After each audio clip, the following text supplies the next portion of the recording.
안녕하세요. 교육공무직 동지 여러분. 저는 공공운수노조의 교육센터의 센터장을 맡고 있는 양경규라고 합니다. 오늘 여러분들과 함께 우리가 살고 있는 세상에 대해서 같이 고민하는 시간을 가져보도록 하겠습니다. 우리는 노조 활동을 하면서 가끔 세상을 바꾸자 이런 얘기들을 하잖아요. 근데 세상을 바꾸려면 그 세상이 어떤 세상인지를 먼저 알아야 그게 뭐가 문제가 있으니까 어떻게 고쳐야 되겠다는 생각을 할 수 있는 거잖아요. 그래서 오늘은 먼저 우리가 살고 있는 세상은 도대체 어떻게 돌아가고 어떤 모습을 갖고 있는지에 대해서 우리가 한번 살펴보는 시간을 갖도록 하겠습니다. 그래서 우리는 오늘 특별히 우리의 눈으로 바라보는 우리의 세상, 노동자의 눈으로 바라보는 자본주의 사회에 대해서 같이 공부하는 시간을 가져보도록 하겠습니다. 노동자의 눈으로 본 자본주의 세상, 우리가 살고 있는 지금의 세상은 어떤 모습일까? 일단 이런 장면을 한번 보실까요? 우리 사회, 한국 사회는 현재 어떤 상태인가? 세계 경제 규모는 10위권이고 그리고 5대 기업의 사내 유보금은 617조. 조금 더 확장시키면 30대 재벌은 이미 사내 유보금이 1000조가 넘습니다. 뿐만 아니라 1인당 국민소득은 32,000불. 이 정도면 굉장히 잘 사는 나라입니다. 세계 200개 국가 중에서 10등 안에 들어가는 나라. 1인당 국민소득이 32,000불이어서 3인 가구 정도 되면 부부가 아이가 하나 있는 집 정도 되면 수입이 1억 한 3천만 원 정도가 평균인 나라. 4인 가구면 한 1억 6천만 원 정도가 평균인 나라. 이런 나라가 우리나라입니다. 겉으로 보기에 우리 사회는 굉장히 풍요로운 사회인데요. 근데 그 안을 자세히 들여다보면 이런 통계들도 있습니다. 청년 실업은 20%를 넘어서고 있습니다. 요즘 청년들 일자리가 없다고 얘기를 하잖아요. 특히 이제 코로나 문제가 시작되면서 청년들 일자리는 더욱더 많이 줄고 있고 올해 기업들이 신입사원 채용에 있어서도 상당한 숫자가 줄면서 청년 실업률이 올라가고 있습니다. 비정규직은 이미 1000만 명을 넘어서고 있고 사회복지 지출은 OECD 평균에 비해서는 반밖에 되지 않습니다. 우리가 굉장히 잘 사는 나라라고 하지만 우리의 사회보장제도, 사회복지제도에 들어가는 예산은 GDP 전체의 겨우 10%밖에 되지 않는 나라입니다. 또한 최저임금 이하 노동자도 330만이나 되는 나라입니다. 이처럼 외향적으로 보이는 것과 다르게 우리 사회 내부에는 이런 모순들이 작동하고 있습니다. 그것뿐만이 아닌데요. 세계 최장의 노동시간을 갖고 있습니다. 우리나라는 일본과 근로기준법이 비슷함에도 불구하고 일본보다 연간 기준으로 보면 2개월을 더 일하는 나라입니다. 또 독일보다는 무려 4개월을 더 일하는 나라입니다. 세계 10위권의 국가가 노동시간만큼은 가장 긴 나라라고 하는 것은 매우 창피한 일이죠. 그렇기 때문에 우리나라에서 이 노동시간 문제는 심각한 문제가 되죠. 더군다나 요즘 이제 플랫폼 노동자들이 많이 생겨나기 시작하면서 특히 배달 노동자들의 과로사 문제가 등장하는 것도 이런 노동시간 문제와 직결되어 있는 상황입니다. 여성 노동자들은 남성 노동자에 대비해서 평균 임금이 64% 정도의 수준밖에 되지 않습니다. 특히 여성들의 차별, 여성들의 노동권이 심각한 나라입니다. 여기 우리가 또 하나 꼭 지적하고 싶은 것은 산재율과 사망 만인율이 1위라고 하는 사실입니다. 산재율, 사망 만인율 1위, 세계 10등 안에 들어가는 그런 잘 사는 나라. 그러나 공장에서 또 작업 현장에서 죽는 노동자가 가장 많은 나라. 1년에 대체적으로 2,000명이 훨씬 넘는 노동자가 죽습니다. 미군이 걸프전에서 죽은 10년 동안 죽은 노동자 군인보다 우리나라의 1년 동안 산업 현장에서 죽는 노동자들이 더 많은 나라입니다. 전쟁보다 더 심각한 산재, 세계 1위의 나라. 더구나 심각한 것은 요즘 들어서 특히 비정규직 노동자들에게 위험 업무를 자꾸 외주화시키게 됩니다. 그래서 죽음의 외주화, 위험의 외주화라는 문제가 발생하는 거죠.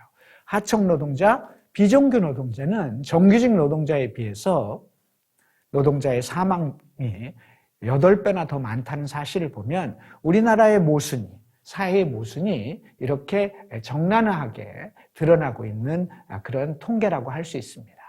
이 노란 표시로 된 통계와 이 푸른색으로 되어 있는 이 표시, 이 통계, 이 두 개는 서로가 일치하지 않습니다. 왜 이런 일이 벌어질까요? 분명히 잘 사는 나라인 줄 알았지만 내부적으로는 이렇게 한국 사회의 민낯은 심각한 모순을 안고 있습니다. 무엇 때문일까요? 바로 우리가 사는 세상이 뭔가 잘못 돌아가고 있기 때문에 그럴 겁니다. 그 잘못 돌아가는 세상, 왜 이런 일들이 벌어지는가라고 하는 거에 대해서 이제 오늘 여러분들하고 얘기를 해보려고 합니다. 우리가 살고 있는 세상을 흔히 우린 뭐라고 부르냐면 자본주의라고 부르죠. 자본주의. 사전을 찾아보면 생산수단의 사유제 아래에서 상품 생산이 행해지는 경제체제. 쉽게 이해가 되세요? 잘 이해가 안 될 수 있습니다. 또는 다른 사전은 이렇게도 얘기를 합니다. 생산수단을 가진 자본가 계급이 노동자 계급으로부터 노동력을 사서 생산활동을 함으로써 이익을 추구해 나가는 경제구조. 이것도 대충 무슨 말인지는 알겠지만 우리가 보다 더 쉽게 이해하는 데는 다소 어려운 말들도 써 있습니다. 제가 한번 쉽게 정리를 해볼까요?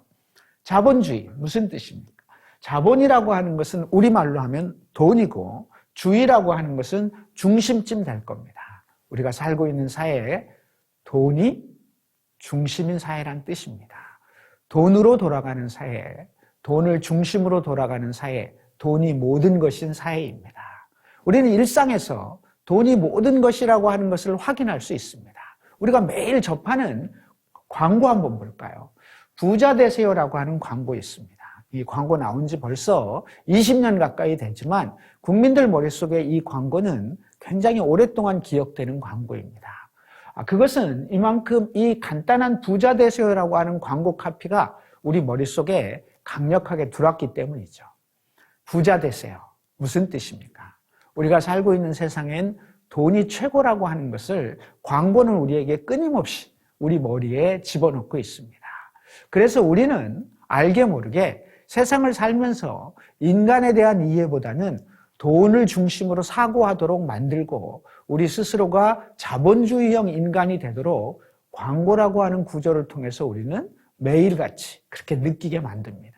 이 광고가 너무 유명해서 조금 지난 다음에 오늘부터 부자 되세요 이런 광고까지 나올 정도였으니까 얼만큼 우리가 접하는 일상에서 돈을 우리들의 머릿속에 돈이 최고라고 하는 것을 주입하고 있는지를 확인할 수 있습니다. 이런 광고는 어떠세요? 아직 잠들어 있는 자 99%, 이미 깨어 있는 자 1%. 자동차 렉스톤이라고 하는 광고였었는데요. 렉스톤 정도의 차를 살 수 있는 사람은 깨어 있는 자고 이 정도의 차를 살 수 없는 사람은 잠들어 있는 자라고 얘기를 하는 거죠. 그러니까 우리 사회에서 1% 안에 들어가도록 최선을 다해서 돈을 벌고 그 속에서 렉스톤이라는 차를 사라. 이렇게 우리에게 돈의 중요성을 강조하는 겁니다. 시중에 나가면 이런 책들 부지기수입니다. 부자가 되는 길, 월급쟁이 부자는 없다. 어떻게 하면 돈을 더 모을 건가? 이런 구조에서 돈이 중심이지 인간의 문제, 산재율의 문제, 택배 노동자의 고통, 여성 노동자의 노동권 이런 것들을 생각하기보다는 모든 사람들이 부자가 되기 위해서 그렇게 경쟁하는 사회를 끊임없이 조장하고 있는 우리의 사회입니다. 이 구조에서 이런 장면은 어떻습니까? 서울자치구별 올해 서울대 합격자입니다. 사람들이 얘기하죠. 잘 먹고 잘 살려면 좋은 대학을 나와야 되고 그중에서도 서울대를 나와야 된다고 얘기를 합니다. 그런데 서울대는 보시다시피 저쪽 강남 쪽에서 다 쓸어가다시피 훨씬 더 많은 학생들이 서울대를 가게 됩니다. 강남에는 머리 좋은 학생들만 태어나는 것일까요? 아니면 강남에 저 학생들은 무엇으로 서울대를 갈까요? 돈으로 갑니다.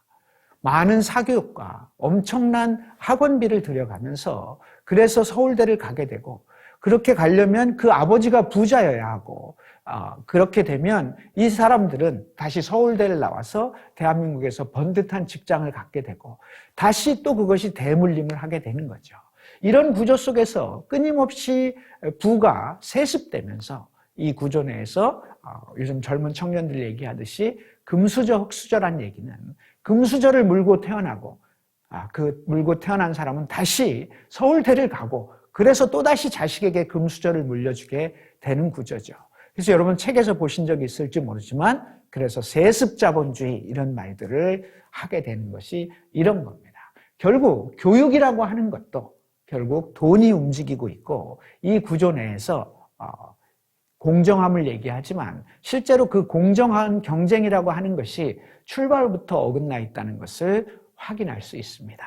이런 장면은요. 법정에선 세월호 선장 오직 변명밖에 없다. 이런 게 우리가 세월호를 통해서 수많은 어린 목숨들이 사라지는 것을, 쓰러지는 것을 보았습니다만 그때 우리 모든 국민들은 이준석 선장에게 분노했죠. 뭐 저런 놈이 다 있나. 막 이렇게 얘기를 했지만 사실 세월호의 침몰이 결국 이 개인의 잘못이겠습니까? 우리는 세월호의 침몰 그리고 그 속에서 숨져간 어린 영혼들을 생각하면서 그 너머에 한 선장의 부도덕함 너머에 있는 또 다른 모순을 볼 수 있어야 됩니다.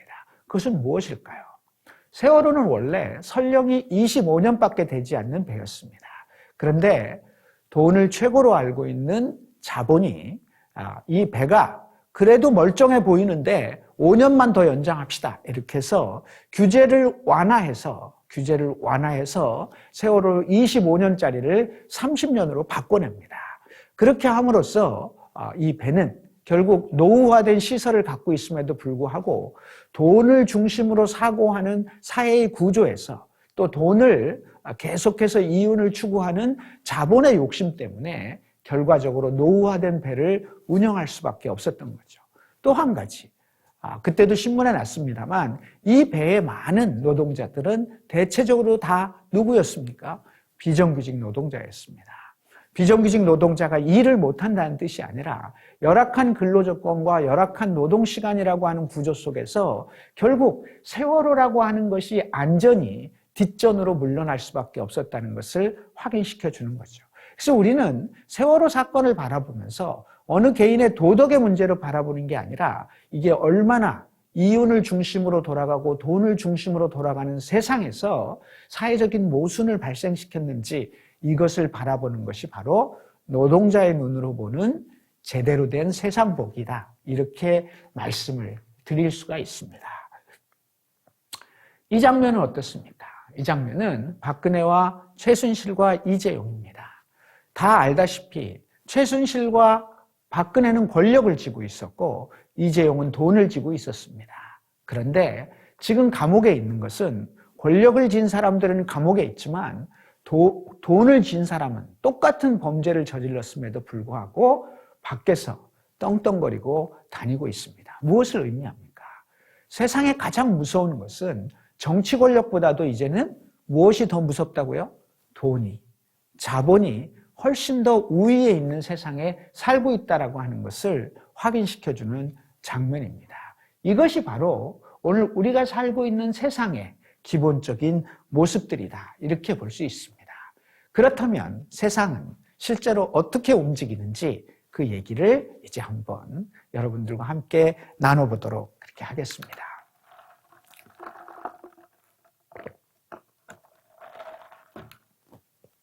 우리가 살고 있는 세상은 복잡해 보이긴 합니다만 사실 잘 들여다보면 그렇게 복잡하진 않습니다. 사실 우리가 살고 있는 세상은 돈을 많이 가진 사람이 공장을 짓고 그리고 거기에 노동자들을 채용해서 그래서 상품을 생산하고 거기서 이윤을 내는 체제입니다. 우리는 이것을 이런 식으로 표현하는데요. 300의 공장과 기계를 사고 200의 노동을 사서 그리고 700의 상품을 생산하면 이윤이 200원이 나는 세상에 살고 있습니다. 이 구조에서 돈이 있는 사람들은 이렇게 판을 벌리는 거죠. 돈이 있는 사람은 판을 벌리고 이렇게 돈이 없는 사람, 판을 벌릴 능력이 없는 사람은 어떻게 할까요? 바로 이 돈 있는 사람이 노동의 몫으로 내놓은 200원을 따먹기 위해서 저 안으로 들어가야 됩니다. 그 안으로 들어가지 못하면 어떻게 되죠? 돈이 최고인 세상에서, 돈이 모든 것을 좌우하는 세상에서 이 200을 저 사람이 내놓은 돈 가진 사람이 내놓은 200을 갖지 못하면 사실은 죽을 수밖에 없기 때문에, 먹고 살 수 없기 때문에 그 밖으로 밀려나는 순간 죽음이 기다리고 있는 거죠. 어쨌든 우리가 살고 있는 세상은 복잡합니다만 잘 따져보면 있는 사람이 이렇게 판을 벌리고 없는 사람은 이 200이라고 하는 저 사람이 내놓은 노동이라고 하는 노동의 비용을 우리가 우리의 임금으로 받을 때만이 살아갈 수 있는 사회에 살고 있습니다. 물론 이렇게 안 사는 사람도 있죠. 저 산골짜기에 들어가서 땅 파먹고 사는 사람이 있을 수 있지만 보편적으로 우리가 살고 있는 사회의 구조는 이런 모양으로 진행이 되게 됩니다. 우리가 살고 있는 사회의 산수 방정식, 산수. 우리가 살고 있는 산수는 이런 겁니다. 근데 여기서 우리가 하나 확인해야 될 게 있습니다. 뭘까요? 자본이 주인인 세상에서 돈을 가진 세상의 주인들은 판을 이렇게 벌렸습니다. 그리고 이 판을 벌린 이유가 딱 한 가지입니다. 뭐죠? 바로 이윤 때문에 벌인 겁니다. 그래서 결론은 뭐냐면 세상의 주인이 자본주의라고 하는 판을 벌린 이 세상을 운영하는 유일한 목표와 유일한 바램은 뭐냐면 이윤에만 있다는 사실입니다. 공장과 기계가 어떻게 되든지 간에 노동자들이 어떻게 되든지 간에 이윤이 남을 수 있다면 그렇다면 이 산수의 방정식을 좋다 이렇게 생각한다는 거죠. 불편한 진실입니다. 평범한 이야기 같지만 세상의 주인의 관심은 이윤에만 있다는 사실, 이것이 아까 맨 첫 화면에서 왜 우리는 부자로 살고 있는 나라인데 실제 이런 모순이 있을까라고 할 때 그 이윤을 어떤 사람들이 가지고 가기 때문에 발생하는 문제이다 이렇게 볼 수 있습니다. 그래서 이제 오늘 여러분들하고 그럼 이 산수 방정식으로 운영되는 사회에서는 어떤 문제들이 발생하는 것일까라고 하는 문제를 같이 한번 생각해 보도록 하겠습니다. 그럼 이제 이 산수가 어떻게 작동하는지를 구체적으로 하나씩 한번 따져보도록 하겠습니다. 이 산수에서 가장 중요한 건 이윤이었고 돈 있는 사람은 이 이윤을 위한 중심으로 돌아간다라고 제가 말씀드리잖아요. 문제는 그러면 이 산수를 하고 있는 사람들, 오늘 여러분들이 이 강의를 들으시면서 같이 한번 고민을 해보자고요. 여러분들 모두가 예를 들면 500원을 갖고 있고 이 산수 방정식을 돌리는 돈 있는 사람이 되었다고 한번 생각을 해봤으면 좋겠습니다. 그래서 우리가 자동차를 같이 생산한다고 생각하면 여러분들이 A 자동차 회사의 사장, B 자동차 회사의 사장, C 자동차 회사의 사장, 모두 사장이라고 한번 생각을 하면 자동차 회사가 맨 처음에 하나밖에 없을 때는 이 이윤이 압박을 받지 않습니다. 왜? 한 곳에서만 자동차가 생산되고 한 곳에 자동차만 팔리니까. 그런데 그렇게 되면 이윤이 잘 나죠. 그런데 보통은 우리가 살고 있는 세상은 자동차가 잘 팔린다라고 하면 그 옆에 자동차 회사가 또 생기게 돼 있습니다. 그렇게 되면 자동차 회사들이 늘어날 수밖에 없고 그러면 무슨 일이 생길까요? 처음에 하나 있을 때와 다르게 자동차 회사가 여러 개 있으면 그러면 당연히 이윤에 압박이 오기 시작합니다. 처음에 받던 이윤보다 떨어지기 시작하죠. 그런데 자동차 회사를 만든 이유는 딱 한 가지, 이윤 때문에 했잖아요. 근데 그 이윤이 떨어지기 시작하면 그럼 어떻게 해야 돼요? 이윤을 회복하기 위한 대책을 세워야 됩니다. 이 강의를 들으시는 교육공무직 동지들이 오늘 노동자가 아니고 내가 사장이라고 생각한다면 어떤 대책을 만들겠습니까? 간단하죠. 산수이기 때문에 이 이윤이 압박을 받으면 저 300이나 200을 어떻게 조정하면 되겠다. 좀 줄이면 되는 거 아니냐 이렇게 생각할 수 있잖아요. 그래서 첫 번째로 손을 대는 것이 200입니다. 즉 노동에 들어가는 비용을 어떻게 좀 줄임으로써 떨어진 이윤을 회복해 보겠다 이렇게 생각하는 거죠. 노동에 들어가는 것을 줄이기 위해서 첫 번째로 할 수 있는 것은 무엇일까요? 그것은 이런 거죠. 정리해고입니다. 만약에 이윤이 떨어지면 사람들을 모아놓고 공장에서 회사에서 발표를 하죠. 계속해서 경쟁이 심해지고 그리고 경기가 나빠지면서 우리 자동차가 잘 안 팔리기 때문에 불가피하게 구조조정 혹은 정리해고를 하겠다고 발표하게 됩니다. 이렇게 되면 결과적으로 노동자들은 일자리에서 해고되게 됩니다. 여러분, 우리나라의 정리해고와 관련된 법은 이렇게 돼 있습니다. 경영상의 긴박한 이유가 발생하면 사용자들은, 사장님들은 언제든지 노동자를 잘라도 좋다, 이렇게 법이 돼 있습니다. 경영상의 긴박한 이유는 뭘까요?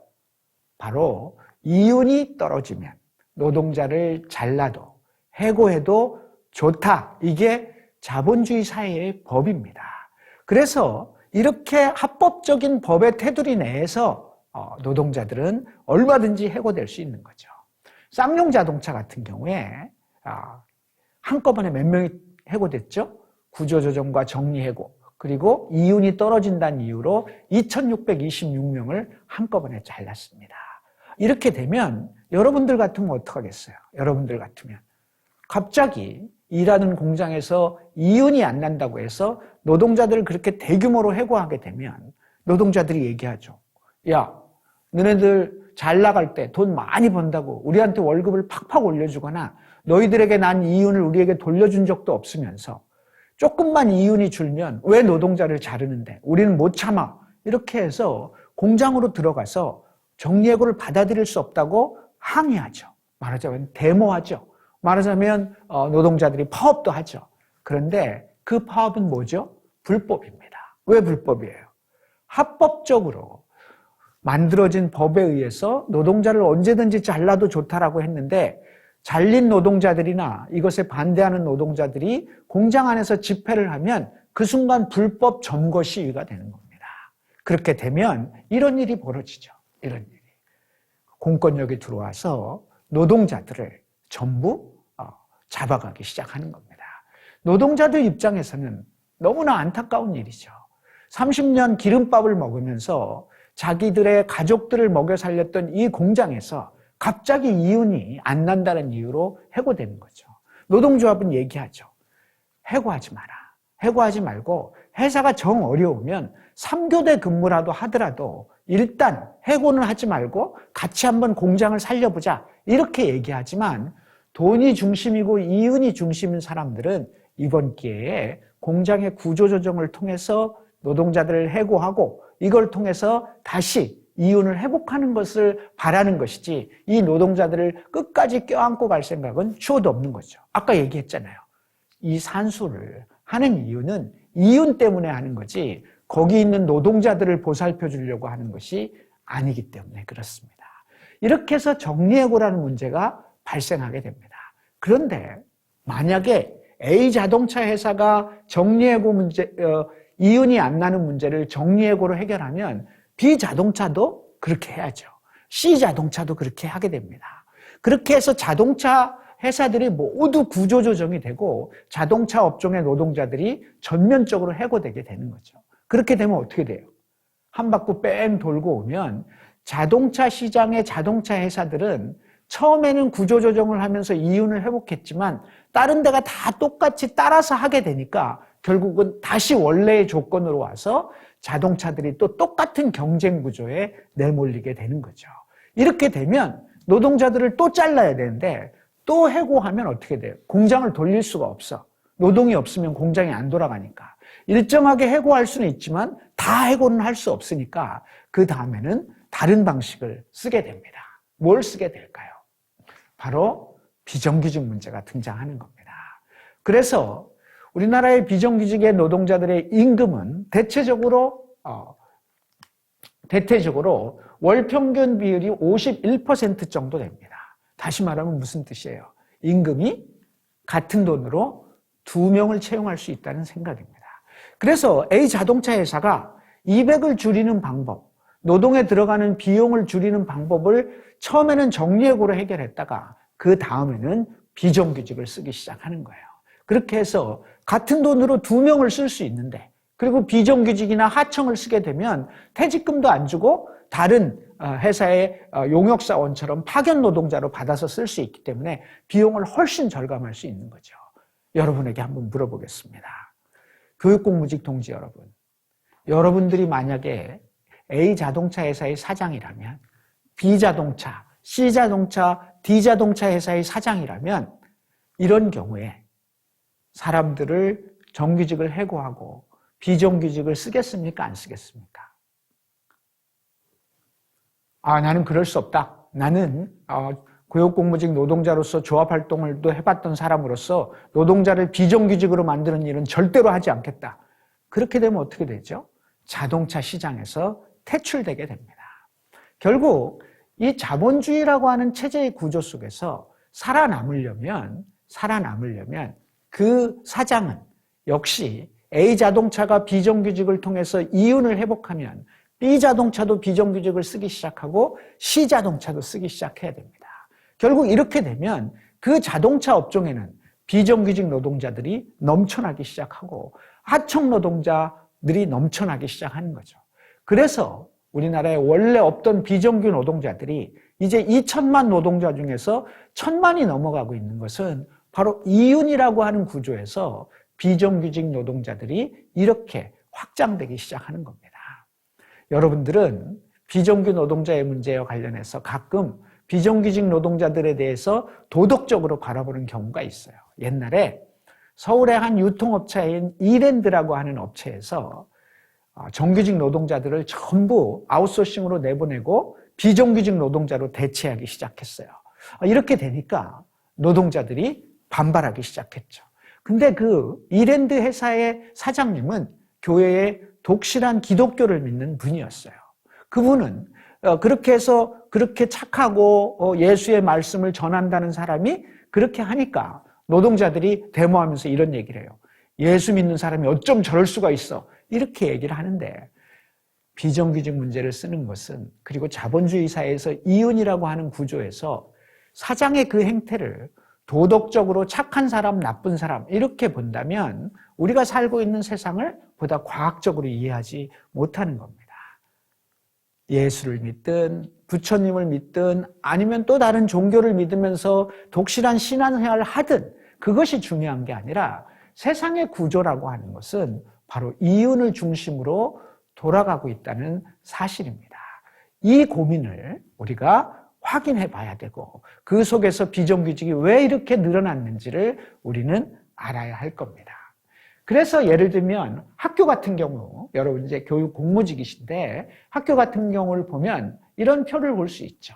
예를 들면 학교의 담임교사만 정규직이고 학생의 엄마는 마트의 비정규직 노동자, 학생의 할아버지는 아파트의 경비원, 보안관, 급식조리원, 교과 전담교사, 방과후 교사 등등으로 이렇게 학교라는 하나의 공간만을 놓고도 비정규직이 이렇게 끝도 없이 늘어나게 되는 구조가 바로 아까 얘기한 이윤이라고 하는 구조 속에서 비정규직이 왜 양산되고 있는지라고 하는 것을 확인할 수 있는 장면이다. 이렇게 보실 수 있습니다.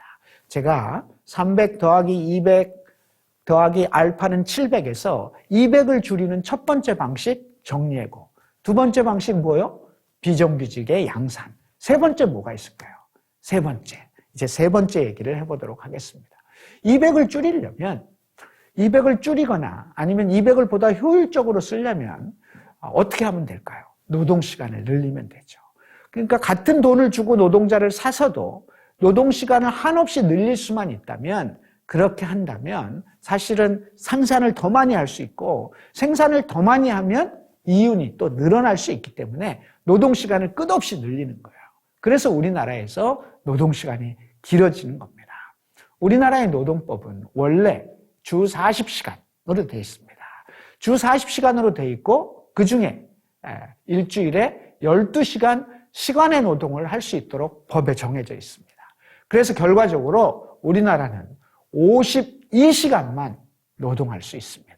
그 이상 하는 건 모두 안 되는 일이거든요. 그런데 돈 가진 사람들이 저 200이라는 돈을 들여서 노동시간을 늘릴 수 있다면 훨씬 더 이익이니까 방법이 없을까? 왜 우리나라는 52시간밖에 일하게 안 하느냐라고 생각하다가 이 노동부하고 같이 한번 궁리를 해봤어요. 국가 권력하고 같이 얘기를 해서 정부에게 야 우리 좀 살려주라. 노동시간을 조금 더 늘릴 방법이 없냐? 이 법이 왜 이렇게 타이트하냐? 그러면서 나온 결론이 하나 생겼어요. 그러면 토요일과 일요일은 뭐냐? 주 52시간이라고 하는 이 주 52시간에 토요일과 일요일을 어떻게 볼 거냐? 그래서 서로 얘기하다가 토요일과 일요일은 주 52시간이라고 할 때 그 주에 포함되지 않는다. 이렇게 해석을 해버린 거예요.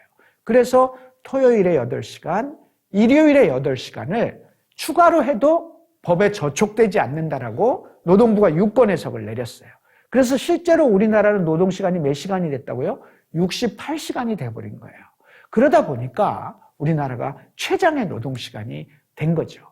이렇게 최장의 노동시간이 된 데에다가 또 하나는 뭐예요? 회사 사장 입장에서는 그 부족한 노동시간을 위해서 사람들을 추가로 채용하기보다는 있는 사람에게 시간의 노동을 자꾸만 시키게 된 거예요.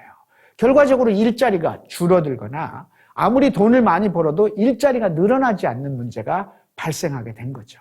그렇게 되다 보니까 노동시간은 한없이 늘어나고 일자리는 그렇게 늘어나지 않고 이런 구조가 발생하게 되는 거죠. 그래서 이런 일들이 발생하게 돼요. 장시간 노동과 일자리의 문제가 발생합니다. 이 표를 보시면 세계 최고를 자랑하는 노동시간, 1인당 연간 근로시간 비교가 여기 나오잖아요. 이 표를 보면 우리나라가 얼마나 일을 많이 하는지, 아까 제가 일본보다 2달을 더 일하고 독일보다 4달을 더 일한다라고 하는 것을 확인할 수 있는 표입니다. 이렇게 되니까 같이 일자리를 나눠야죠. 노동을 통해서 노동시간을 오버되는 것만큼 신규로 채용하고 52시간을 딱 지키면 아무래도 일자리가 늘어날 거 아니에요. 그런데 그 일자리가 안 늘어나니까 이 일자리를 억지로 늘리려고 박근혜 정권 때 임금 피크제라는 걸 만들어서 그 나이 먹은 노동자들은 좀 빨리빨리 나가시오. 그래야 청년들 일자리 줄 거 아니에요. 청년 여러분 일자리가 없는 이유는 딱 한 가지입니다. 그 일자리를 지키고 있는 저 나이 많은 노동자들이 안 나가서 그런 겁니다. 우리가 임금 피크제를 만들어서 빨리빨리 내보낼게요. 이러니까 노동자들 입장에서 나이 50 된 사람들 입장은 뭐예요? 아직도 애들이 대학생이고 막 이런 사람인데 나가라는 거예요. 임금 피크제로 빨리 나가라. 이러니까 반발하게 되죠. 그러니까 박근혜 정권은 또 얘기하는 거죠. 청년 여러분 일자리가 없는 게 지금 경제가 나빠서가 아니라 저 노동자들이 안 나가서 지금 그런 겁니다. 이렇게 해서 청년들하고 노동자들하고 싸움을 부추기는, 일자리가 없는 이유는 장시간 노동이라고 하는 것과 시간의 노동이 일상화되어 있는 우리 사회에서 발생한 문제인데, 즉 자본주의 세계에서 발생한 모순의 문제를 세대 간의 갈등의 문제로 교묘하게 바꿔치기 한 거예요. 그래서 이런 생이 발생한 거죠. 청년 실업의 문제. 그래서 청년들이 막 이런 100만 시대에 정부는 청년 문제에 대한 대책을 수립해라 막 이런 얘기를 하게 됐죠. 그래서 급기야는 이런 장면들까지 나와요. 이 장면 한번 보세요. 좋은 일자리 독점하지 말아주세요. 형님들, 삼촌들 좋은 일자리 독점 말고 나눠주세요. 형님과 삼촌들이 일자리를 독점해서 청년들이 일자리가 없다고 데모하고 있는 장면이에요. 이 데모 어디서 하는 건지 아세요? 요 장소가 어딘지 아십니까? 이 장소가 바로 민주노총 앞입니다. 민주노총에 와서 민주노총 너네가 우리 청년들의 일자리를 뺏어간다라고 이렇게 항의하는 장면입니다. 우리가 살고 있는 세상의 모순을 세대 간의 그릇된 왜곡된 모순으로 치환시키고 있는 거죠. 누가? 세상을 주무르고 있는 사람들이 이렇게 같이 일자리를 같이 나눠야 되는, 그리고 같이 갖고 가야 되는 청년 노동자, 늙은 노동자 다 함께 해야 되는 노동을 오히려 이렇게 갈라놓고 있는 게 바로 이런 문제입니다. 이 200이라고 하는 것을 돈 가진 사람들은 어떻게 하면 줄일까? 어떻게 하면 일을 더 많이 시킬까를 끊임없이 궁리하면서 이윤을 추구하는 구조에서 우리나라가 비정규직이 최고인 나라, 노동시간이 제일 많은 나라가 만들어진 이유들을 여기서 우리는 확인할 수 있습니다. 그 외에 나중에 이제 성과연봉제, 임금피크제 뭐 이런 것들이 나오고, 그래서 우리가 얘기했죠. 박근혜표 노동계약의 불법 끝판왕, 공공부문 성과 퇴출제의 종착역은 쉬운 해고입니다. 결국 좀 더 쉽게 해고하기 위해서 만들고, 그렇게 하면서 이것을 또 이 세대 간의 모순으로 치환시켰던 구조, 이것이 바로 우리 사회의 모순을 만들어내는, 그리고 우리가 살고 있는 세상이 어떻게 작동되는지를 보여주는 장면이다, 이렇게 볼 수 있습니다. 자, 그러면 이제 조금만 더 나가보겠습니다. 돈을 가진 사람들은 단순하게 노동이라고 하는 200만을 줄이는 것을 목표로 하지 않습니다. 왜? 이윤을 확장시키려면 여러분 그 산수에서 보셨듯이 300이라고 하는 공장, 기계, 원료 같은 거 있잖아요. 이것도 어떻게 줄일 방법을 모색하면 되는 거잖아요. 그래서 처음엔 200에 손을 대고 두 번째는 300을 줄이는 방법에 대해서 손을 대게 되는데요. 그런 방식들을 하다 보면 이런 문제들이 발생하게 됩니다.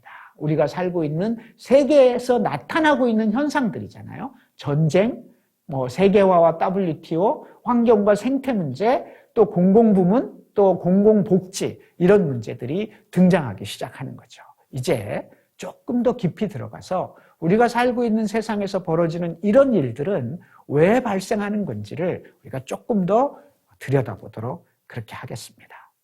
그러면 먼저 이 사람의 얼굴을 한번 볼까요? 이 사람 누구인 것 같아요? 이 사람은 마르크스인 모양인데요. 저렇게 만화처럼 그려놨는데요. 이 사람이 이런 얘기를 합니다. 생산품의 판로를 끊임없이 확장하려는 욕구가 자본가들 전체를 전 세계로 내몬다. 그들은 도처에 둥지를 틀어야 하고 도처에 정착해야 하고 도처에 관계를 형성해야 한다. 부르주아지, 자본가들은 세계 시장을 착취함으로써 모든 국가의 생산과 소비를 범세계적으로 조직했다. 어려운 말인 것처럼 보이는데요. 제가 쉽게 설명을 드릴게요. 이 얘기는 1848년에 한 얘기니까 지금부터 따지면은 대체적으로 한 170년 전에 했던 얘기인데요. 170년 전에 이런 얘기를 했습니다. 이 얘기는 무슨 얘기냐면 아까 제가 300 더하기 200 더하기 알파 700 이런 얘기 했잖아요. 300을 줄이기 위해서 고민하는 겁니다. 예를 들면 여러분들이 자동차 회사 사장들이라고 했는데요. 자동차라고 하는 것을 만들려면 일단 한 나라에서는 자동차 시장이 포화가 되면 살 사람이 줄잖아요. 그러면 다른 나라에 수출을 해야 됩니다. 혹은 다른 나라에 갖다 팔아야 되는 거죠. 두 번째로 자동차를 생산하기 위해서 예를 들면 거기 들어가는 무슨 철도 필요하고 여러 가지 부품들이 필요한데 자동차 공장이 많이 늘어나면 그 나라에 자동차를 만들기 위해서 들어가는 부품, 그 다음에 원재료, 자연 천연자원 이런 것들의 값은 올라갈 수밖에 없습니다. 왜? 자동차 공장이 많아졌으니까. 그래서 돈 있는 사람들은 이제 다른 나라에 가서 원료를 가져오기 시작합니다. 거긴 자동차 산업이 발달되지 않았기 때문에 그런 것들이 지천에 널려 있죠. 막 널려 있습니다. 그래서 그것을 쉽게 갖고 와서 자동차를 제조하는데 도움이 되게 하는 거죠. 그런데 문제는 자동차 산업이 발달한 나라가 한 나라만 있는 게 아니고 다른 여러 나라도 있기 때문에 그 나라도 거기에 와서 원료를, 재료를, 그런 부품들을 값싸게 구입할 수 있는 방안들을 고민하게 되는 거죠. 그래서 아직 자동차 산업이 충분히 발달하지 않은 나라의 자원을 놓고 서로 이것을 가져가려고 다툼이 시작됩니다. 그래서 아주 옛날에는 그걸 뭘로 했냐면 그 나라에 가서 무력으로 뺏어오기 시작합니다. 한 나라가 그것을 뺏어오는데 또 다른 나라가 여기 들어와서 각자 그 자산을 놓고 다툼이 시작되는 거죠. 그럼 어떻게 돼요? A라는 나라와 B라는 나라가 전쟁을 하게 되는 겁니다. 바로 이것이 뭡니까? 19세기 말과 20세기 초에 먼저 자본주의가 발달한 나라에서 아직 그것이 충분히 발달하지 않은 나라를 침략해서 자기들의 식민지를 만들고 거기서 쉽게 원료를 뺏어오고 그걸 가지고 다시 가공해서 그 시장에다 또 다시 갖다 팔면서 생산품의 판로를 확장하고 원료를 값싸게 공급받는 그런 조건을 만들기 시작하는 거죠. 그것을 우리는 제국주의라고 불렀습니다. 제국주의 하면 굉장히 막 무시무시한 용어인 것처럼 보이지만 제국주의라는 말은 자본주의 체제의 한 형태였습니다. 우리가 일제시대라고 할 때 일제라는 말은 일본 제국주의의 약자잖아요. 일본은 우리나라에서 값싼 원료나 이런 것들을 가지고 가서 우리를 식민지로 만들기 위해서, 그리고 그것을 자기네 공장에 갖고 가서 제조하고 그것을 또 갖다 팔고 이런 방식이었던 거죠. 그런데 그렇게 쉽게 우리나라를 먹은 게 아니고 그렇게 먹기 위해서 전쟁을 치렀죠. 어디랑 전쟁을 치렀죠? 러시아랑 전쟁을 치르게 됩니다.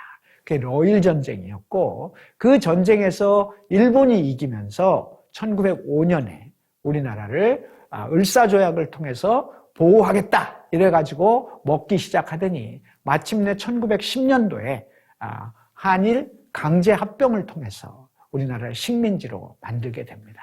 이와 같은 방식으로 세계 전체를 놓고 먼저 발달한 나라들이 덜 발달한 나라를 무력을 통해서 침략하고 식민지를 만들면서 자본은 이윤을 위해서 세계를 지배하고 세계를 전쟁터로 몰아넣게 된 거죠. 이것을 우리는 제국주의의 전쟁이라고 얘기를 하게 됩니다. 이 장면을 한번 보시면요. 이 장면은 한 청년이 두 사람을 쏘게 되는 장면이잖아요. 이 장면은 1차 세계대전의 원인이 됐다고 얘기하는 세르비아의 청년이 오스트리아의 황태자 부부를 암살하는 사진입니다. 이렇게 해서 이 전쟁이 1차 세계대전의 원인이 됐다 이렇게 얘기하죠. 흔히 역사에서 사라예보를 울린 한 발의 총성 이런 표현을 쓰잖아요. 사라예보를 울린 한 발의 총성 때문에 1차 세계대전이 일어났다 이렇게 얘기를 합니다. 근데 여기서 여러분들이 좀 궁금하게 생각하셔야 되는 건 뭔지 아세요?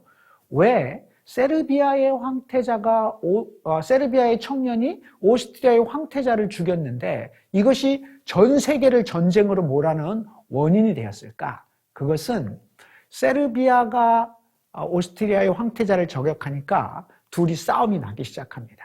근데 이 두 나라가 다 어디에 속해 있었냐면 발칸 반도에 있었어요. 반도에 있었기 때문에 바다로 진출하는 것이 굉장히 필요한 나라들이었는데 한 나라가 승리하면 바다로 진출하는 모든 것들을 한 나라가 다 먹을까 봐 그러면 안 되겠다 해서 오스트리아에게 독일이 붙고 세르비아에 러시아가 붙으면서 연합군들이 형성되기 시작했어요. 그래서 연합해가지고 전쟁을 벌이기 시작한 거죠. 그러다 보니까 점점 세계가 두 개의 축으로 딱 갈라져서 이쪽 편과 이쪽 편으로 나누어져서 전 세계를 놓고 경쟁을 하면서 아시아에서 아프리카에서 전쟁들을 벌이기 시작하는 거죠. 그래서 1차 세계대전의 원인이 바로 여기로부터 출발했다 이렇게 보는 겁니다. 우리는 역사 시간에 그냥 1차 세계대전의 원인이 세르비아의 청년이 오스트리아 황태자를 쏴서 발생했다 이건 알았지만 좀 더 깊이 들어가면 그 원인이 뭐라고요? 바로 더 많은 나라를 지배하고 더 많은 세계를 지배하기 위해서 서로 다툼을 벌이게 되고 거기에 양편의 연합군들이 형성되면서 전 세계가 전쟁으로 들어간 거죠. 다시 말하면 자본주의 체제의 이윤이라고 하는 문제 때문에 전쟁이 발생하고 제국주의라는 형태가 나타났다는 것을 확인해야 되는 거죠. 우리가 역사를 바라보면서 그냥 역사책 줄줄 외듯이 1차 세계대전의 원인은 세르비아의 청년이 오스트리아 황태자를 암살해서 발생했다. 이렇게만 바라본다면 세계를 이해하는 것에 있어서 더 좁게밖에 보지 못하는 거죠. 문제는 옛날에는 그렇게 전쟁을 했다 치고요. 그러면 지금은 어떻게 해요? 지금은 전쟁만으로 문제가 해결되지 않기 때문에 지금은 무역이라고 하는 것을 통해서 하게 되는 거죠. 그렇게 해서 전 세계를 놓고 먼저 발달한 자본주의 국가에서 전쟁을 하지 않더라도 전 세계를 하나의 시장으로 만들려고 하는 거죠. 정치적으로는 독립돼 있지만 경제적으로는 하나의 시장. 그래서 관세를 없애고 관세 없는 하나의 세계를 만들려고 하는 노력들을 하게 되는 거죠. 그래서 무슨 도하 아젠다, 우루과이 라운드 이런 것들을 계속 만들어서 세계를 하나의 시장으로 만드는 작업을 하게 되는 겁니다. 그렇게 해서 세계의 하나의 시장이 되면 어떻게 돼요? 세계가 하나의 시장이 되면 물건이 자유롭게 왔다 갔다 하게 되는 거죠. 그러면 어떤 문제가 발생하는가? 예를 들면 우리나라의 농업을 한번 생각해 보자고요. 농업. 우리나라의 농산물이 개방되면 현대자동차와 농산물을 맞바꿔서 모든 것을 자유롭게 하는 것으로 시장을 개방하자. 이러면 어떻게 될까요? 우리나라 농촌은 게임이 안 되죠. 미국과 같은 나라하고 농업시장을 놓고 다투면 게임이 되겠어요? 게임이 안 되죠. 그러면 결국 값싼 쌀이 들어오고 값싼 쇠고기가 들어오고 여러 가지 농축수산물이 마구 들어오게 되면 가격이 훨씬 싸기 때문에 우리나라의 농축수산업은 무너질 수밖에 없습니다. 그렇게 되면 도시에 있는 사람들은 그럼 좋네, 싸네 이렇게 생각할 수 있지만 잘 생각해 보시면 그렇게 해서 농업이 무너지면 농축산업에 종사하는 1차 산업에 종사하는 그 수많은 우리나라의 국민들은 어디로 가야 돼요? 자본주의 사회는 돈이 있어야 먹고 사는 건데 농촌이 무너지면 결국 그 농촌에 있는 사람들은 일자리를 찾아야 돼요. 그러려면 도시로 나와야 되고 도시로 나왔는데 도시에도 일자리가 부족하잖아요. 비정규직이 늘어나고 정리해고가 있고 한 이 구조 내에서 그러면 그 사람들은 도시 빈민이 되고 그렇게 되면 사회적으로 큰 문제가 되고 실업률은 점점 높아지는 거죠. 그래서 세계 시장을 하나로 개방하는 문제에 대해서 늘 노동자와 농민들은 고민해야 되고 이것이 노동자 농민의 삶에 어떤 영향을 미치는지를 고민해야 되는 거죠. 바로 그런 측면에서 우리가 세계 시장을 개방하고 세계화가 어떻게 된다라고 하는 문제에 대해서 우리가 살고 있는 세상에서 이런 문제들을 어떻게 바라봐야 될까 하는 것을 여러분들이 머릿속에 잘 생각을 하셔야 됩니다. 그래서 옛날에는 전체 우루과이 라운드, 무슨 도하 아젠다 이런 각종의 세계의 무역을 자유화하고 금융을 자유화하고 투자를 자유화할 수 있는 그런 회의들을 막 개최했어요. 그러다가 어느 순간 이제 WTO라는 걸 만들었잖아요. 그래서 세계 강요회의를 만들어서 한 200개 국가가 모두 모여서 전 세계를 하나로 통일하는 그런 무역과 투자에 관한 협정들을 좀 맺어보자. 이렇게 해서 전 세계가 모이게 돼요. 근데 그렇게 모이게 되면 어떤 문제가 발생해요? 어떤 나라는 농업국가가 있고 어떤 나라는 공업국가가 있기 때문에 이게 잘 안 맞아. 잘 안 맞는 데다가 이게 통과되면 노동자 농민들이 덜 발달한 자본주의 국가의 노동자 농민들의 피해가 너무 크기 때문에 노동자 농민들이 또 반대해. 그렇게 되니까 사실 WTO라고 하는 것을 만들어서 이걸 하나로 만드는 게 만만치 않은 문제가 돼요. 이런 장면을 보세요. 이 장면은 2005년에 있었던 홍콩 WTO 투쟁의 장면이에요. 저 가운데 있는 사람, 이 허리에 손 딱 쥐고 있는 사람이 전데요. 제가 이때 홍콩 WTO 투쟁 단장으로 홍콩에 갔었거든요.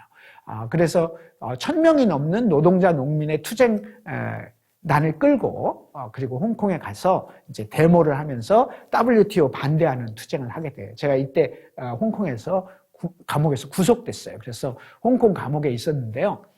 제가 이 말씀을 드리는 이유는 밖에서는 이렇게 전 세계에서 모인 노동자 농민들이 반대하고 안에서는 합의도 잘 안 되기 때문에 WTO는 사실은 잘 안 되고 말았어요. 그렇게 안 되니까 작전을 바꾼 거죠. 어떻게 바꿨어요?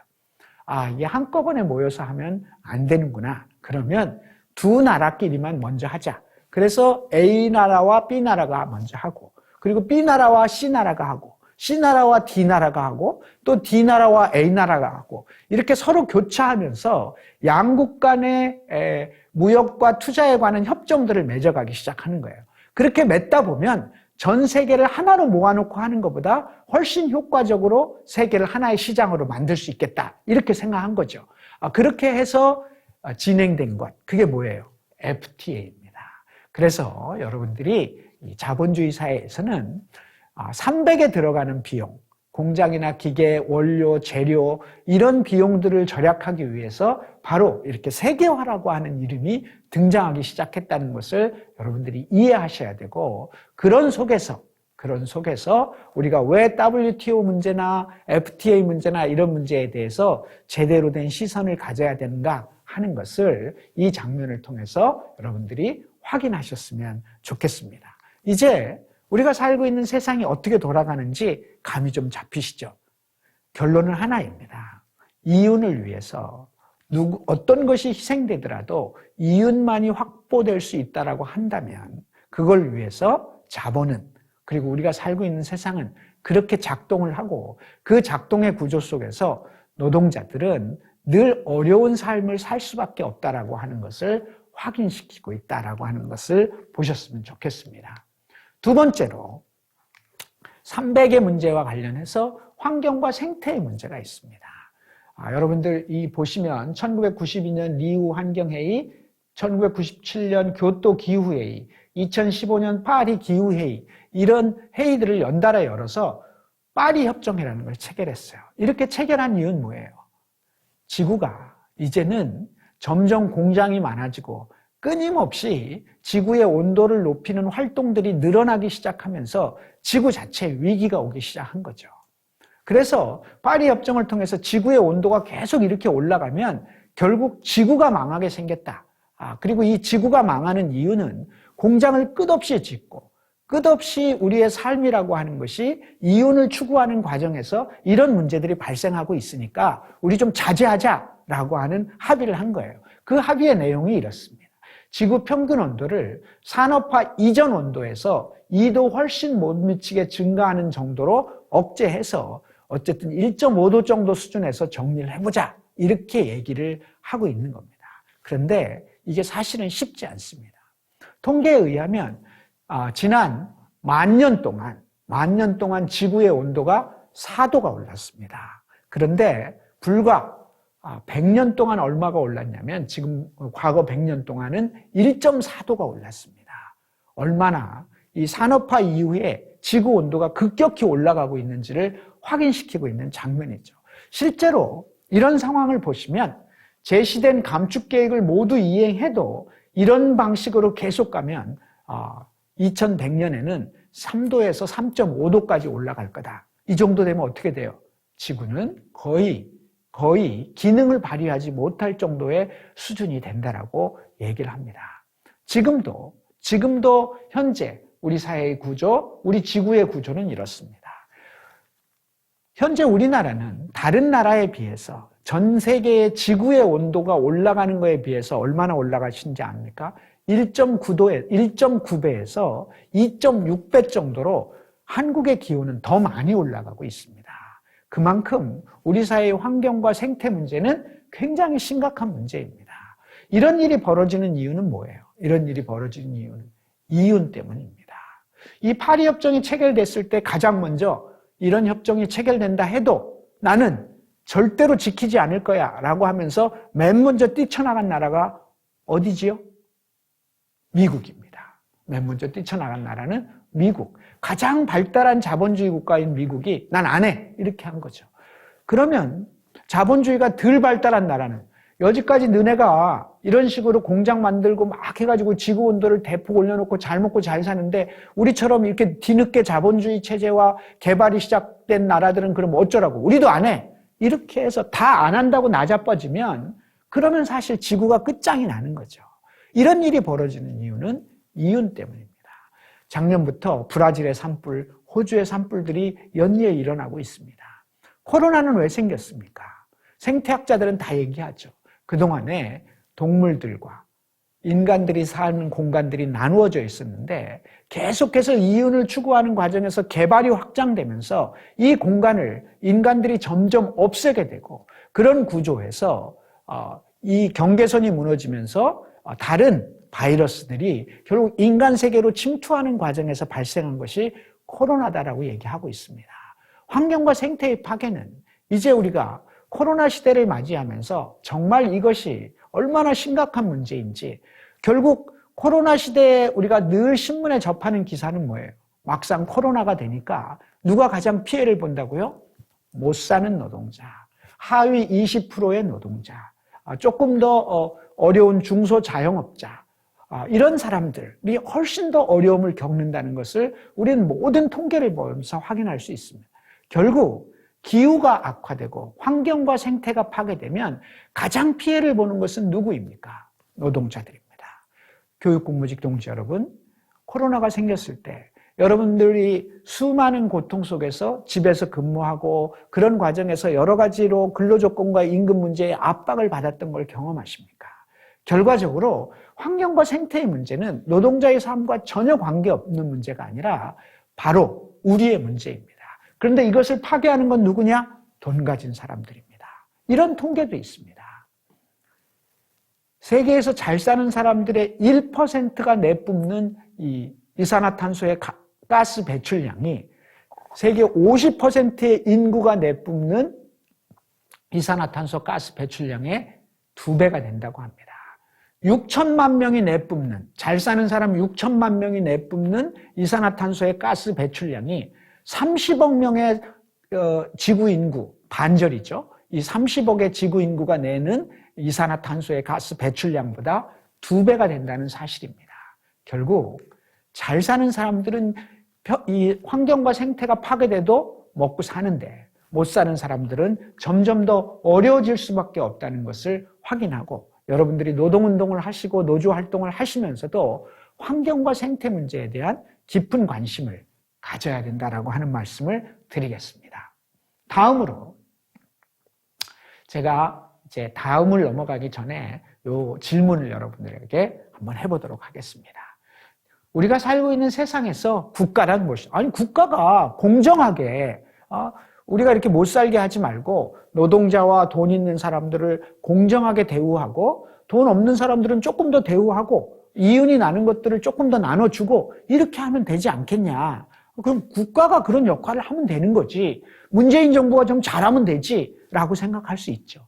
두 번째로 자본주의 체제에서 경제란 무엇인가? 라고 하는 질문인데요. 이 질문을 한번 잘 생각해 보겠습니다. 함께 생각해 보는 몇 가지 질문들. 국가는 왜 자본과 노동 사이의 공정한 중재자로서 기능하지 못할까? 또 자본주의 체제에서 경제가 좋다는 건 무엇일까? 또 경제 성장이란 무엇일까?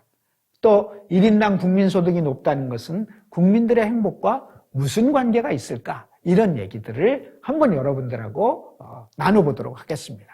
여러분들은 이 질문에 대해서 어떻게 답변하실 수 있습니까? 그 질문에 대한 답변을 여러분들과 한번 생각해 보도록 그렇게 하겠습니다. 우리는 문재인 정부가 조금 더 잘해줬으면 좋겠다는 얘기를 합니다. 노무현 대통령을 아직도 존경하는 사람들은 노무현 대통령은 조금 더 잘해줄 수 있었지 않았을까 이런 생각합니다. 근데 사실 지금 우리가 겪고 있는 비정규직과 관련된 많은 문제들, 특히 공공부문의 비정규직과 관련된 문제들은 이 모든 문제들이 노무현 정권 시절에 만들어졌던 비정규법에 근거해서 사실 진행되는 겁니다. 그 뒤에 이명박과 박근혜 정부에서 더 악화시킨 측면이 있지만 이렇게 길을 내는데 결정적인 요인이 됐던 것은 노무현 정권이 만들었던 법이었습니다. 문재인 정부가 들어섰습니다. 노동 존중을 얘기하고 있고 그래서 조금 더 우리에게 잘해줄 거라고 기대도 합니다만 왜 비정규직의 눈물을 닦아주겠다라고 선거 공약을 냈던 노무현은 비정규 악법의 길을 열었을까? 왜 문재인 정부는 최저임금 인상을 10,000원을 약속해놓고 처음에 16% 올리고 두 번째 10% 올렸다가 다음에 2.7%, 1.5%를 올린 이유는 뭐일까? 왜 후퇴하는 걸까? 여러분 잘 생각해 보시면 국가는 자본과 노동 사이에 공정한 중재의 기능을 하기에는 한계가 있습니다. 왜? 우리가 얘기했습니다만 자본주의 체제의 산수 300 더하기 200 더하기 알파 이꼴 700일 때 이 체제가 유지되려면 알파가 보장돼야 됩니다. 알파가 계속 생겨야 이 산수의 방정식이 순환할 수 있는데 결국 자본은 그래서 끊임없이 알파를 만들어내기 위해 노력하는데 국가는 어떨 것 같습니까? 국가가 자본주의 체제라고 하는 것에 대한 근본적인 질문을 던지면서 새로운 고민을 하지 않는다면 국가 또한 자본주의 체제가 유지되는데 협조할 수밖에 없습니다. 그러면 결국 답이 나와 있는 거죠. 자본과 국가 권력이 시간이 흐를수록 알파를 보장해줘야 된다라고 하는 것으로 의견이 같이 수렴되기 때문에 그렇습니다. 전혀 다른 세계를 고민하지 않는다면 전혀 다른 방식의 세상의 운영을 고민하지 않는다면 결과적으로는 점차적으로 국가 권력이 자본의 이해관계와 맞아떨어질 수밖에 없다라고 하는 한계가 존재하기 때문에 국가가 자본과 노동 사이에서 공정한 중재라고 하는 것을 지속적으로 하는 것이 정말 만만치 않은 일이 되는 거죠. 그래서 노무현이 후퇴하는 겁니다. 해고록에 썼듯이 내가 그때 거기다가 줄 한 줄만 그을 걸이라고 후회하는 것은 노무현 개인의 도덕적 문제가 아니라 이 사회의 구조 속에서 자본주의 체제라고 하는 그 힘을 따라가지 못했던 그런 원인이 있었다고 하는 거죠. 경제 문제 볼까요? 자본주의 체제에서 경제가 좋다는 것은 무엇을 의미할까? 경제가 좋다는 것은 우리는 보통 경제 성장을 얘기합니다. GDP, 작년의 GDP와 올해의 GDP를 비교하는 것을 경제 성장이라고 합니다. GDP란 뭡니까? 1년 동안 한 나라에서 생산되는 재화와 서비스의 총 가치를 GDP라고 얘기를 합니다. 이 GDP라고 하는 것, 이것을 우리는 재화와 가치가 더 늘어나는 거죠. 그래서 작년의 GDP보다 올해의 GDP가 더 많아진다는 건 무슨 뜻이에요? 그만큼 더 많이 생산되고 그만큼 더 많이 팔렸다는 것을 의미합니다. 그렇기 때문에 이 GDP가 높아지기 위해서는 그러면 어떻게 하면 됩니까? 물건이 더 많이 팔리고 더 많이 수출되고 제품이 더 늘어나게 하면 됩니다. 그러려면 어떻게 해야 돼요? GDP에 가장 많이 기여하는 집단은 어디죠? 기업입니다. 그럼 결국 답은 나와 있는 거죠. 경제 성장을 하려면 어떻게 하면 돼요? 기업하기 좋은 나라, 삼성이 수출하기 좋은 나라, 현대자동차가 수출하기 좋은 나라를 만들어야 됩니다. 그러려면 어떻게 해야 돼요? GDP를 올리려면 미국산 쇠고기를 수입해야 됩니다. 그래야 현대자동차를 출할 수 있으니까. 우리나라의 GDP 기여는 대체적으로 현대자동차 하나가 GDP에 기여하는 것이 30이라고 한다면 300만의 농민이 기여하는 것이 대체적으로 10밖에 되질 않습니다. 결국 3분의 1밖에 안 되는 거죠. 그러면 GDP를 늘리려는 방법이 뭐가 있어요? 농촌을 희생하더라도, 그렇다 하더라도 현대자동차가 더 팔리는 정책을 쓰면 됩니다. 결과적으로 이렇게 되니까 기업하기 좋은 나라라는 얘기가 나오기 시작하는 거죠. 그래서 현대가 돈을 많이 벌고 삼성이 돈을 많이 벌면 그럼 어떻게 돼요? GDP가 올라갑니다. 그러면 기업하기 좋은 나라, 비정규직을 마음대로 쓸 수 있는 나라, 정리해고를 마음대로 할 수 있는 나라, 또 뭐예요? 그런 것에 대해서 노동조합이 저항하면 그 노동조합에 대해서 얼마든지 통제해 줄 수 있는 나라, 이렇게 되는 거죠. 그런 구조에서 결국 경제 성장이라고 하는 것이 따지고 보면 노동자의 삶의 문제가 아니라는 거죠. 경제는 성장하지만 노동자들은 정리해고로 길거리에 갈 수 있고 비정규직이 될 수도 있다라고 하는 것을 확인시켜 주는 겁니다. 그래서 우리가 경제 성장을 바라볼 때 어떤 경제 성장이냐라고 하는 것을 확인해야지 경제 성장이 무조건 좋다 이렇게만 얘기할 수 있는 문제는 아니다. 물론 경제도 성장해야 되지만 그것이 어떤 성장이냐라고 하는 것을 바라볼 수 있어야 제대로 우리가 경제를 이해하는 겁니다. 1인당 GDP, 아까 얘기했죠. 우리나라 3만 2천 불 이렇게 된다고. 1인당 GDP 계산은 어떻게 해요? 1인당 국민소득 계산은 GDP를 뭘로 나누는 거죠? 인구 숫자로 나누는 겁니다. 그래서 GDP가 높으면 삼성이 떼돈을 벌면 1인당 국민소득은 올라가게 돼 있는 겁니다. 그렇기 때문에 1인당 국민소득이라는 게 개개인의 국민들의 소득의 평균이 아니라 GDP를 인구 숫자로 나눈 거고 결국 1인당 국민소득을 높이려면 어떻게 하면 돼요? 기업하기 좋은 나라를 만들면 되는 겁니다. 그래서 이런 통계들에 우리가 잘못 인식하고 이런 통계들이 경제의 모든 것인 것처럼 바라보는 것은 잘못된 인식이다라고 하는 것을 확인해야 됩니다. 여기서 기업들이, 자본들이 말을 하는 게 있습니다. 1인당 국민소득을 높이고 경제를 성장시키려면 기업하기 좋은 나라를 해야 되는데 그러려면 우리에게 기업하기 좋은 조건을 하나만 만들어줬으면 좋겠다라고 하면서 저들이 끊임없이 요구하는 게 있습니다. 그게 뭐죠? 그게 공공부문입니다. 공공부문이란 뭡니까? 그냥 현대자동차처럼 물건을 사고 파는 게 아니라 예를 들면 전기, 가스, 물, 이런 것들을 사고 팔 수 있도록 해달라는 겁니다. 아무리 자본주의 사회가 발달한 나라에서도 전기, 가스, 물, 이런 것들은 이것은 상품이 돼서는 안 된다. 왜? 제가 이 바지를 입고 있는데 이 바지를 10년 동안 계속 입고 있으면 제가 바지를 10년 동안 입었다고 죽지는 않습니다. 근데 예를 들면 물을 작년 1월 달에 먹고 돈이 없어서 지금 먹었다면 그건 이미 죽은 거죠. 결국 물은 사고 파는 물건이어서는 안 된다. 왜? 물은 사람들의 생활에 필수적으로 필요한 공공재이기 때문에 이것은 사고 파는 물건이 아니라 국가가 공급할 수 있는 물건이고 국가가 관리해야 된다. 이게 공공인 거죠. 그러니까 이 공공의 문제는 굉장히 중요한 거죠. 그래서 국가가 직접 관리를 하게 되는데요. 자본의 입장에서 보면 이것은 모든 국민이 매일같이 접해야 되는 것이기 때문에 이것을 장사할 수만 있다면 떼돈을 버는 장사입니다. 그래서 공공부문을 내놓으라고 요구를 시작하는 겁니다. 바로 자본이 이 경제라고 하는 이유를 들어서 경제를 성장시키고 보다 효율적인 경제를 만들고 이윤을 더 많이 내고 1인당 국민소득을 높이려면 그러려면 뭐라? 공공부문을 내놔라. 이렇게 얘기하는 거죠. 그래서 공공부문에 대한 공세가 시작되는 겁니다. 시장화와 상품화. 여러 가지 방식으로 공공부문을 공략하는데요. 첫 번째는 사유화와 민영화입니다. 그렇게 해서 예를 들면 전기, 가스, 물 이런 것들을 내놔라. 이렇게 해서 사유화를 시키거나 민영화를 시켜서 기업들이 이 장사를 하게 하는 거죠. 그렇게 하게 되면 사실은 값이 더 올라갈 수밖에 없죠. 지금은 국가가 일정하게 세금으로 그것을 보충하더라도 값싼 가격의 교통을, 값싼 가격의 가스를, 값싼 가격의 수돗물을 공급하고 있는데 이것을 자본이 갖고 가게 되면 그것은 이윤을 남겨야 되기 때문에 당연히 가격이 올라갈 수밖에 없는 구조입니다.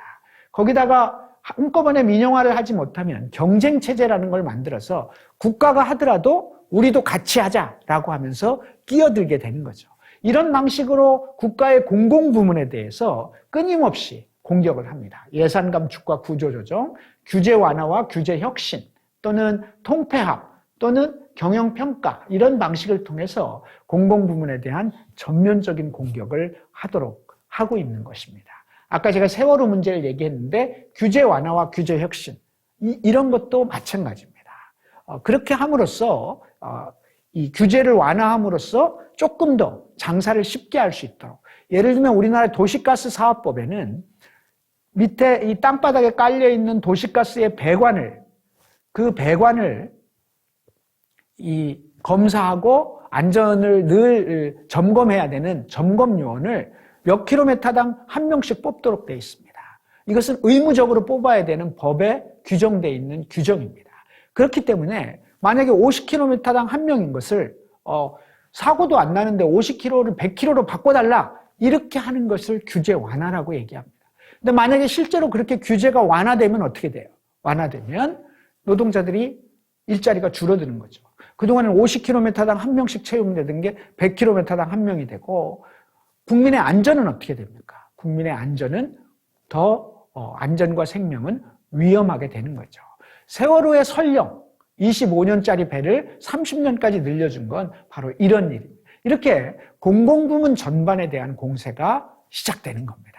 이 고민을 우리가 보시고 공공부문이 민영화되면 훨씬 더 경제가 효율적이고 이런 얘기들에 대해서 우리가 자본주의 사회에서 공공부문이 어떤 의미를 갖고 있는지를 제대로 이해하시는 게 필요하다 이렇게 보시면 될 것 같습니다.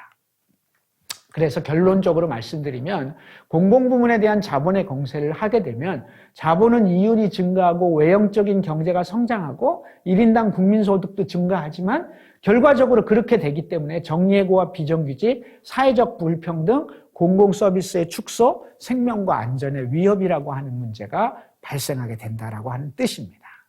단순히 공공부문에 대한 공세는 공기업을 민영화하거나 무슨 공공기관에 대한 이런 문제들뿐만 아니라 공공의 영역은 단순하게 그 자본이 국가가 관리하기 때문에 공공이라고 보지는 않거든요.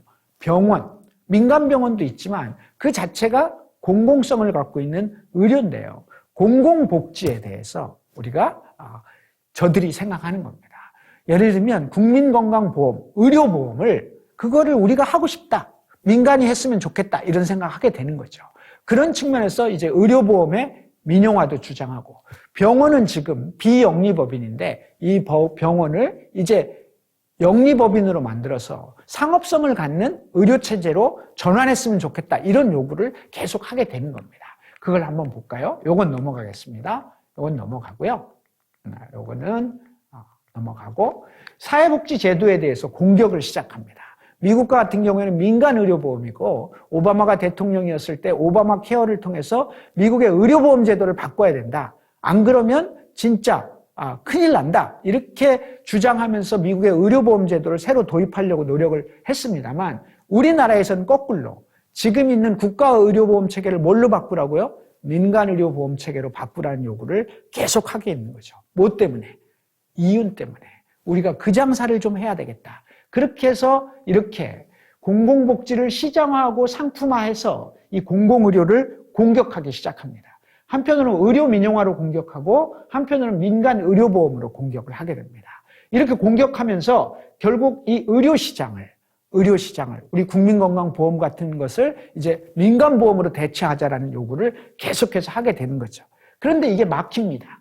왜 막히냐면 우리나라의 의료체계는 병원은 비영리법인이고 그리고 의료보험은 국민건강보험이라는 공보험으로 되어 있습니다.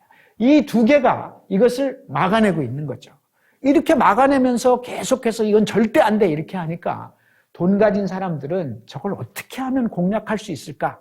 여러분 어디 가다가 길이 꽉 막히면 두 가지 방식이 있잖아요. 뚫고 가는 방식이 있고 또 하나 어떻게 가면 돼요? 돌아가면 되잖아요. 그래서 공공복지를 시장화하고 상품화시키기 위해서 돌아갑니다. 어떻게? 이렇게 돌아가서 공격을 하게 되는 거죠. 뭘로 공격해요? 바로 규제 프리존 특별법, 서비스 산업 발전 기본법 같은 것들을 도입하면서 바로 공공의료에 대한 공격을 하게 되는 겁니다.